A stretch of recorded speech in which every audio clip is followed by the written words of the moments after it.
പണത്തിന്റെ കുത്തൊഴുക്കിൽ പെട്ടുപോകുന്ന ജീവിതങ്ങൾ പലപ്പോഴും എത്തിച്ചേരുന്നത് കണ്ണീർ തുരുത്തിലാണ്. ആ ബോധ്യത്തിലേക്ക് എത്തുമ്പോൾ എല്ലാം നഷ്ടമായിട്ടുണ്ടാകും. പ്രിയ കലാസ്വാദകരെ, ഞങ്ങൾ അവതരിപ്പിക്കുന്നു പുനർവിചിന്തനം.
ഹലോ ഹലോ ശങ്കര മുതലാളിയാണോ? അതെ, ശങ്കര മുതലാളി. ഇതാ വേണ്ടേ, വേഗം പറഞ്ഞോ. മുതലാളി, എന്റെ വീട് പണി തുടങ്ങാനുള്ള പരിപാടിയാണ്. ബാക്കി എല്ലാം റെഡിയാ. 2 ലോഡ് കല്ല് ഇറക്കി. ഇപ്പൊ കേൾക്കുന്നു പാറപൊട്ടിക്കലൊക്കെ നിർത്തി വെച്ചു. കല്ല് കൊണ്ടുവന്ന ആളെ വിളിച്ചപ്പോ ഇനി എന്തായാലും 1 മാസത്തേക്ക് കല്ലിറക്കാൻ പറ്റില്ലെന്നാ പറഞ്ഞേ.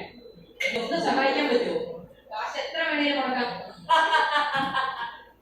ആദ്യം എന്തേ ശങ്കര മുതലാളി ഓർക്കാഞ്ഞേ?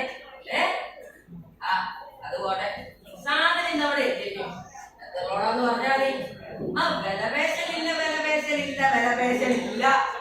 ഞാനൊരു തുക പറയും, അതിങ്ങ് കൊടുത്തു വിട്ടാ പറയും. ഇല്ല മുതലാളി, മുതലാളി പറയുന്നത് പോലെ. ഓക്കെ, കാണാം. പിന്നല്ലാതെ ഈ ശങ്കര മുതലാളി ഇവിടെ ഉള്ളപ്പോ കല്ലിനും മരത്തിനും വേണ്ടി ആരും കഷ്ടപ്പെടുന്നത് എനിക്ക് താങ്ങാനാവില്ല. എന്നതാണോ രാവിലെ സമാധാനം തരില്ല. എത്ര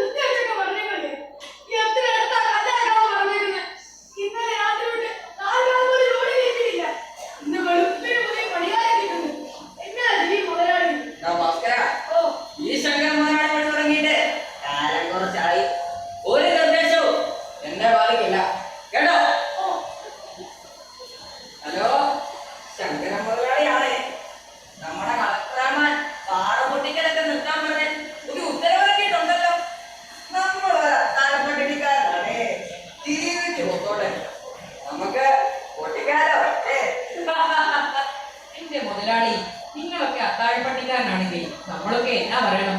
മുതലാളി ധൈര്യമായിട്ട് പൊട്ടിച്ചു, ഞാനല്ലേ ഉള്ളത്. പിന്നെ മൂന്നിലോട് കല്ല് നമ്മുടെ അങ്ങോട്ട് ഇറക്കേക്കണം, മറന്നേക്കരുത്. ഇത്തിരി പണിയുടെ ബാക്കിയുണ്ട്. മുതലാളി പറഞ്ഞ മാറുവിന്റെ കാര്യം പറഞ്ഞിട്ടില്ലല്ലോ അല്ലേ? പിന്നെ അതൊക്കെ മറക്കോ? എന്താന്ന് പറഞ്ഞാൽ മതി, സാധനോടെ എത്തിയിരിക്കും. എന്നാ ഓക്കെ, കാണാം. ഓ നിങ്ങളൊക്കെ ആദ്യം തീർക്കാൻ നീ വേറെ പണി നോക്കണം. പിന്നെ ഭാസ്കര, നീ വേഗം ഒരു പണി തീർക്കാൻ പോണം. ആരെങ്കിലും വല്ല വള്ളിക്കെട്ടിയൊക്കെ ആയി വരുന്നേ പണി ചെയ്യണം. പേടിയോ? എനിക്കോ? ഭാസ്കര, കുറെ ഇറങ്ങിയിട്ടുണ്ടല്ലോ. നാളെ നന്നാകുന്നതും വികസിക്കുന്നതും ഇഷ്ടമല്ലാത്ത കാടന്മാർ. എന്തായാലും പറഞ്ഞിട്ട് കാര്യമുണ്ടോ? ആ അതുമില്ല. നീ വേഗം അങ്ങോട്ട് ചെല്ല്. പണി ചെയ്യുന്നവന്മാരെ അവിടെ ഉണ്ടാവണം.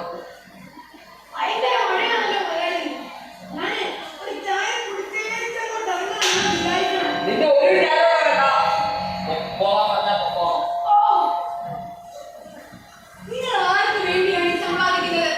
എനിക്ക് വേണ്ടിയോ? ഈ വയ്യാത്ത കുഞ്ഞിനോ അതോ അമ്മയ്ക്കോ? ഞങ്ങൾക്ക് ആർക്കും വേണ്ട. മഴക്കാലം നോക്കുന്നുണ്ടോ? ഇതപ്പാറ കുന്നിടിച്ച് കല്ലും മണ്ണും കണ്ടതിന് ഒരുപാട് സമ്പാദിച്ചു. പക്ഷേ എല്ലാം നഷ്ടപ്പെട്ട് ദുരിത ജീവിതം നയിക്കുന്ന ആളുകളുടെ ശാപം എങ്ങനെ തീർന്നു? ശാപം എനിക്കോ? പണമില്ലാത്തവരോട് ജീവിക്കണ്ടായി. പിന്നെ ഈ കാണുന്നെല്ലാം സമ്പാദിച്ചിരിക്കുന്നു എനിക്ക് വേണ്ടിയാ, എനിക്ക് വേണ്ടി മാത്രം. ഒന്നുമില്ലാത്തതിനൊക്കെ പിടിച്ച് തറവാട്ടമ്മയാക്കിയാലും കാര്യമില്ലല്ലോ. നിനക്കൊന്നും സുഖജീവിതം വന്നിട്ടില്ല. വേണ്ട, ഞാൻ ഒരിക്കലും അത് ആഗ്രഹിച്ചിട്ടില്ല. നിങ്ങള് ഞാൻ പറയുന്നത് ഒന്ന് കേൾക്ക്. ഈ നാട്ടുകാരെല്ലാം ആറ് പൊട്ടിക്കുന്നതിനെതിരാണ്. അവരുടെ ശാപം ഇനിയും പിടിച്ചു വാഴണം. നോക്ക്, നോക്ക് നമ്മുടെ കുഞ്ഞിനെ, അയാളെ കുഞ്ഞിനെ. ഈശ്വരാ, എന്റെ പോലെ ഈശ്വരനെ രാമിക്കും പോയില്ലേ? പാറക്കുളത്തിൽ ചീർത്തിച്ച് പോക്കിയ അവന്റെ ശരീരം എന്റെ മനുമോനെ. എന്നിട്ട് നിനക്ക് മതിയായില്ലേ?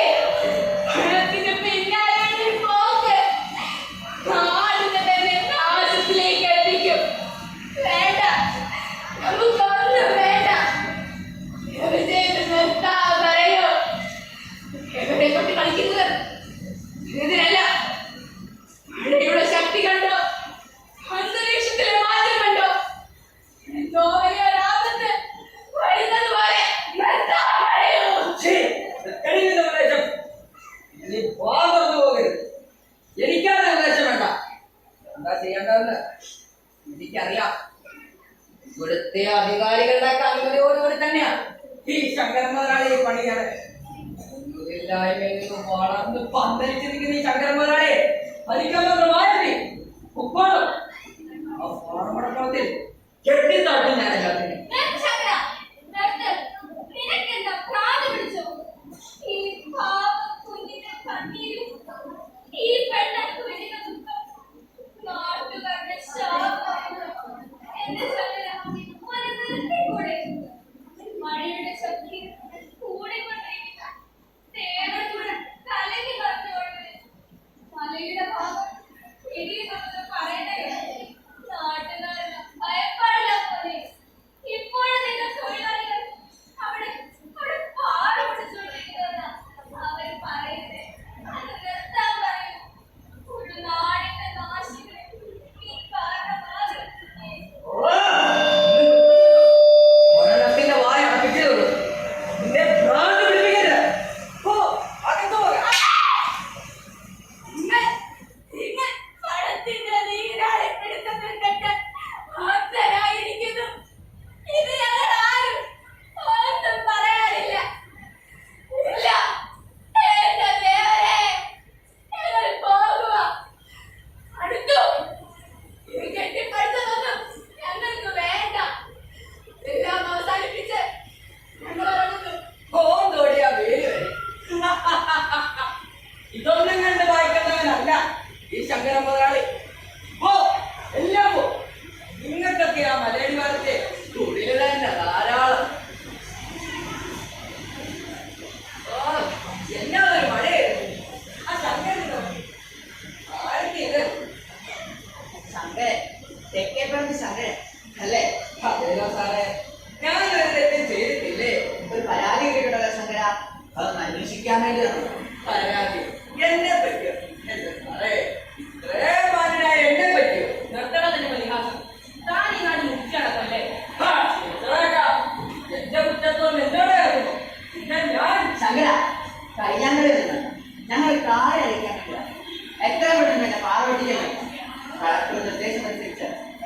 പ്രവർത്തികൾ നടത്താൻ കാര്യം താൻ അറിഞ്ഞില്ലായിരുന്നു. എന്റെ സാറേ, ഞാനൊരു കലാപ്രവർത്തനം നടത്തുന്നില്ല. അല്ലേലും ഈ പെരുമ്പഴത്താണ് ഇവന്മാരുടെ വാശി കേട്ടിട്ട് പറയാ എന്റെ അടുത്തേക്ക് വരാൻ സാറിന് തോന്നിയത്. ആരെ മാപ്പൊന്നും കഴിയില്ല. നേരിട്ട് തന്നെ മനസ്സിലാക്കായിരുന്നു. എത്ര മണി അതാ മനസ്സിലാണ്.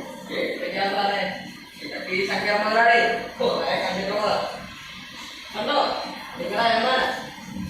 ആ പേടിക്കാൻ സാറേ, സാറ് ഇന്നവിടെ എത്തിയിരിക്കും. ഈ മുതലാളി ഒരു കാര്യം പറഞ്ഞാ അത് ചെയ്തിരിക്കും. ഓക്കെ സാർ കേട്ടോ. 3 ലോഡിലല്ലേ ഇന്നലെ എത്തിച്ചു കൊടുക്കണം. എന്നാ ചെയ്യാനാ? കൊടുക്കാതെ പറ്റുമോ? ഭയങ്കര സാറേ, ഒറ്റയ്ക്ക് നിർത്താൻ ഞാൻ പറയണോ? എടോ ശങ്കര, താൻ ചെയ്തിട്ടാണ് തനിക്ക് മനസ്സിലായി. പക്ഷേ ഈ നാടിന്റെ മുഴുവൻ പ്രശ്നം. താൻ ഇതിന് വലിയ വില കൊടുത്തിരിക്കും. ആയിക്കോട്ടെ സാറേ, എത്രയാണോ പറഞ്ഞാൽ മതി. ഓ ശങ്കര, നിർത്തിക്കോ തന്നെ എല്ലാ പരിപാടിയും. അല്ലെങ്കിൽ അത് ചെയ്യാൻ ഞങ്ങൾക്ക് അറിയാം. നിർത്താനൊക്കെ നിനക്ക് പ്രകൃതിയെ സ്നേഹിക്കോ? സ്നേഹിച്ചോ എന്നെ ശരിയാക്കാൻ പാടില്ല. അതങ്ങനെ താൻ ഈ ചെയ്യുന്നതിന് അനുഭവിക്കും. അത് നേരിടാൻ തയ്യാർ. അതെ സാറേ, ഈ മഴ പറയുന്ന ലക്ഷണമൊന്നുമില്ലല്ലോ. ഈ വാക്കിന്റെ അവിടെ പോയി കേട്ടോ. ആ ജോലി താങ്കൾ വിളിക്കുന്ന BSNL കസ്റ്റമർ ഇപ്പോൾ തിരക്കിലാണ്. ദയവായി അല്പസമയത്തിന് ശേഷം വീണ്ടും വിളിക്കുക. ഇവര് ആരെ വിളിച്ചോണ്ടിരിക്കുക? ഒരുത്തരും ഒരു ഉത്തരവാദിത്തമില്ല. ഞാൻ തന്നെ പോയാലേ ശരിയാവുള്ളൂ.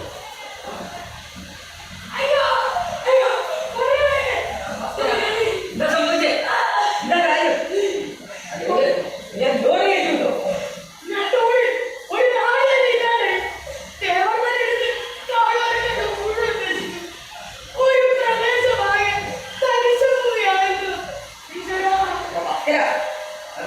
അതിന് നീ എന്തിനാ വിഷമിക്കുന്നേ?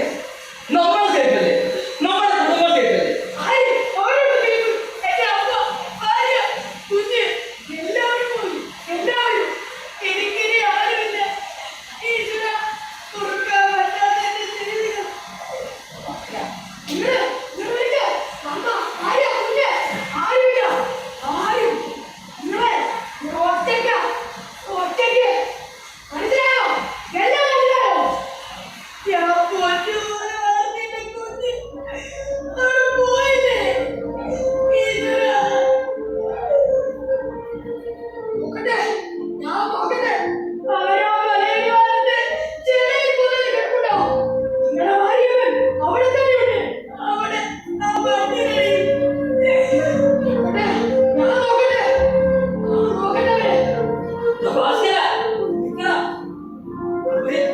അവരെ കൊണ്ടുപോരാ. എടി ഭവാനി, അമ്മേ, മോനെ, അവരെ കൊണ്ടുപോരാ. ഞാൻ പോകാൻ പറഞ്ഞ പോവോ? എനിക്കൊന്നും മനസ്സിലാവില്ല. എന്റെ ദൈവമേ, ദൈവമേ,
എനിക്ക് തെറ്റി പറ്റി. തെറ്റിന്റെ ഫലം ഞാനല്ലേ അനുഭവിക്കേണ്ടത്. ഈ പാവകൾ ആകാരം എന്നെ അത്രമാക്കി. ഒരു നാട് തന്നെ ഇല്ലാതായാലും ഒരു നാട് തന്നെ ഇല്ലാതായി. ആരും പറഞ്ഞില്ല, ഒരു നാട് തന്നെ ഇല്ലാതായ ആരുമില്ല. ഞാൻ നേടിയത് ഞാൻ അംഗീകരിച്ചു. എന്റെ അകലത്തിന് പകരം എനിക്ക് തന്നെ തിരിച്ചു കിട്ടി. ഒരു നാട് തന്നെ ഇല്ലാതായി. ഒരു നാട് തന്നെ ഇല്ലാതായി. ഒന്നിനെയും എനിക്ക് തിരിച്ചറിയാൻ കഴിഞ്ഞില്ല.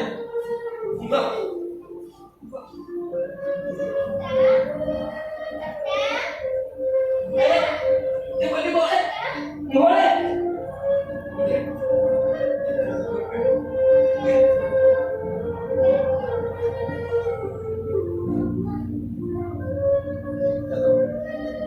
മോളെ ഞാനില്ല ഒരു കാവലാളായി ഈ നാടിന് വേണ്ടി ഈ ഒരു ദുരന്തം ഉണ്ടാക്കരുത്. ഈ നാടിനെ നമുക്ക് തിരിച്ചുവിടണം. അതിനാൽ നമുക്ക് ഒരുമിച്ച് നിൽക്കാം.